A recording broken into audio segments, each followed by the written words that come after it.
Nami is one of the OG Straw Hats, the Romance Dawn Big Three. She is the third Straw Hat and the second one who joined the crew right after Zoro. So why is there consistent hate around Nami's character? I see comments that say she's useless and the least important Straw Hat on the crew, and I have to honestly disagree. Every Straw Hat brings something to the table, and I believe Nami brings quite a bit. What's up, guys? It's your boy Romans. Make sure you hit that subscribe button, join the crew, get this video a thumbs up and a like. I think it's time that I make a video giving some appreciation to Nami's character. Like I just said in the intro, I see a lot of comments weekly talking about how Nami doesn't bring anything to the table anymore, how she isn't well written, and I just felt like after what just happened in chapter 11-13, I had to make a video dedicated to Nami. So here are 7 reasons why I think Nami is important to the Straw Hats. First thing I'm bringing up is Nami's navigation skills. Now I know her skills should not be in question, but again, we're giving her flowers this video. Serving as the crew's navigator, her skills are unparalleled when it comes down to it. There's been several occasions where Nami has helped navigate the ship through dangerous areas and waters. We have to remember what Nami's in-game goal is. She wants to be able to draw a whole map of the One Piece world in all detail. We want to look ahead in the future just for a little bit. We can say that any map that she draws are going to be future assets. It's going to be expensive too, and you know Nami loves her money. She's going to be selling those maps left and right. Everywhere they go right now in the One Piece world she is recording. You know, it's a new area, it's new land, it's something new for Nami to add to her art. But at the end of the day, we're looking for treasure. We're looking for One Piece. What does a pirate crew need? They need a navigator, you know? And Nami is perfect for that. It's fair to say that they would not make it anywhere they've gone so far if it wasn't for Nami. The moment they're done with an adventure in one island and are about to go somewhere else, what's the first thing we usually see once they get on the ship? It's Nami trying to get directions in order, trying to figure out where they're going. What I have next up now is Nami's resourcefulness. Now you can say what you want about Nami, but I do believe she's incredibly intelligent and resourceful, especially compared to the bulk of the crew. Nami's the perfect balance at times. Whenever you see the crew acting goofy, when it's time to get serious, who's the one delivering the happiness punch? Or when they just need to calm down and simmer down? It's Nami, you know? So she's hella resourceful, especially for how this crew is set up. Now Nami may not be the strongest character, but even during battles, we have seen her come up with strategies in the middle of battles. And those strategies do end up helping the crew out and saving them in some way. But besides her quick problem-solving skills, I want to bring up her negotiation skills. I feel like we were getting just a taste of her negotiation skills even before she joined the crew. We were seeing what she was capable of during Arlong Park. She wasn't just negotiating for money there, you know? She was negotiating for the people that she loves, her village. She was negotiating the best way that she could. And every time she was negotiating with Arlong, I feel like she did a good job with negotiating with people who really weren't being fair with her from the beginning. But being a burglar, being a thief, being able to negotiate and talk yourself out of situations is something you need to have in spades, and Nami shows that off all the time. The next one up is a very important one. I do believe Nami brings hell of emotional support to the crew. It's fair to call Nami the pillar of emotional support when you think about it. I think we see Nami display her emotional support in many arcs, you know, even when it's not just a crew. Typically when there's a child involved or children, that's when you see Nami shine with that, and you know me, I'm a father, so those things stick out to me. For example, Punk Hazard, with how she acted the moment she found those kids that were being experimented on by Caesar. That was intense, and I feel like she handled it pretty well. She was not leaving Punk Hazard without those kids. Another perfect example, if we want to just keep it within the crew, Whole Cake Island. Whole Cake Island, I always say, is one of the most underrated arcs in my opinion. Even when I see people talk and praise Whole Cake Island, I feel like it deserves more flowers. You know, it wasn't just Sanji that was shining in Whole Cake Island. It wasn't just Luffy. That's always what gets brought up. You know, it's Sanji, Luffy, but Nami was right there too. I feel like Nami was great emotional support for both Luffy and Sanji. I feel like things could have gone even differently if Nami wasn't right there in the trenches when she was. That's such a beautiful arc. It's such a beautiful arc. For the number 4 reason, I have finances. It's pretty plain and simple. Nami is the one you want handling the finances on the Straw Hat crew. There are times, I get it, where she does seem to show her traits of wanting to splurge money, but wanting to collect money. But I think she just wants to collect money to just rack up, save up, you know? It's the rest of the crew that will throw the money away. Because we can't forget, even in Water 7, yo, Nami was the one handling the finances and the budgeting. You know, she wanted to make sure everything was getting handled perfectly when it came down to money. Now, I wouldn't say the Straw Hat crew is a crew that just has money just pouring out of the Thousand Sunny, you know? I feel like their value is more in their name due to their bounties than money coming in. So when money does finally start coming in, I feel like Nami will do a good job just handling the finances. The next one up is a fun one. It's combat support. I do feel like Nami brings combat support to the Straw Hats. It might not be the strongest, you know, it might not be the most flashiest, but she does do her thing. She's not primarily a frontline fighter,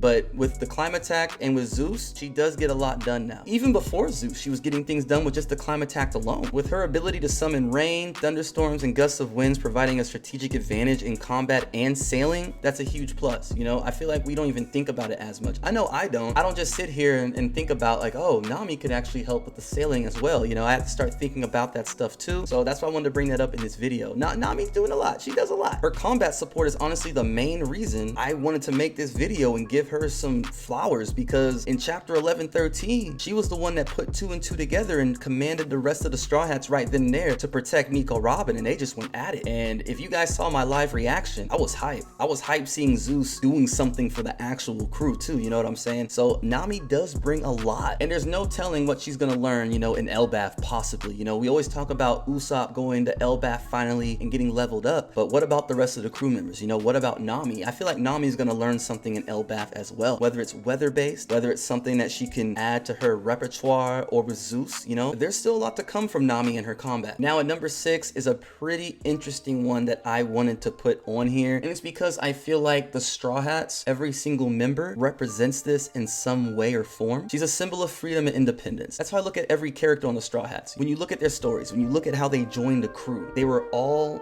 trying to achieve something, and they're still trying to achieve something for the greater good. That's what the Straw Hat represents. So when people want to talk down on, you know, certain Straw Hat members, they have to remember also that they're on there for a reason. And I get it. I'm guilty of that at times too, you know, but I do that because I'm so passionate about the Straw Hats. When I'm saying Usopp needs to hit the gym and go to Elbaf, I'm not calling him trash. When I say he's the weakest, I'm not calling him trash. I'm just saying the facts right now because I want to see him improve. They all represent, you know, freedom and independence in their own way. And I feel like that needs to be brought up with Nami. I don't feel like that gets brought up enough. We always want to talk about Nami over there, you know, in Arlong Park and everything she did, like stabbing her arm and Luffy putting the hat on her and everything, and that being a moment that drew people into One Piece permanently. She still brings more to the table after that because she became free. She started her journey, and there's power in that. Her determination to achieve her dream despite all the challenges that she has faced, that is what she represents right there. That's what she represents for the Straw Hats and even us fans. And last but not least, to just spin off of the last thing I was just talking about, Nami's character development overall. I do believe Nami's character has undergone significant growth throughout the whole series to where we are now in Egghead. And like I've said before, I don't think it goes as noticed as it should. From her initial reluctance to trust others in the beginning of One Piece to becoming a fiercely loyal member of the Straw Hats, yeah, Nami definitely has character development and she is doing her thing. Look, I get it. At times, it may seem like Nami's character gets lost in the writing, but that's just natural with this wonderful world that Oda has built. You know, sometimes we drift away from certain characters because he's showing us what's going on right here. He's gonna bring things back and then everything connects. We're gonna have a moment like that with Nami, I feel like. I feel like there's still more to her character, but even that being said, she's been doing a lot. I know in Wano, it seemed like she really wasn't doing as much, but again, she was emotional support for Otama. I think it was badass whenever she looked right at Kaido, you know, and said Luffy isn't dead. Stuff like that, those are the little things, you know? We have to trust Oda. I don't feel like Oda is gonna fumble anything when it comes to the Straw Hats. So yeah, guys, those are 7 reasons why I feel like Nami is important to the Straw Hats and the One Piece story in general. I hope you enjoyed the video. Make sure you hit that subscribe button, join the crew, give this video a thumbs up and a like, and yeah, I guess I'll see you next video, guys. Much love, God bless.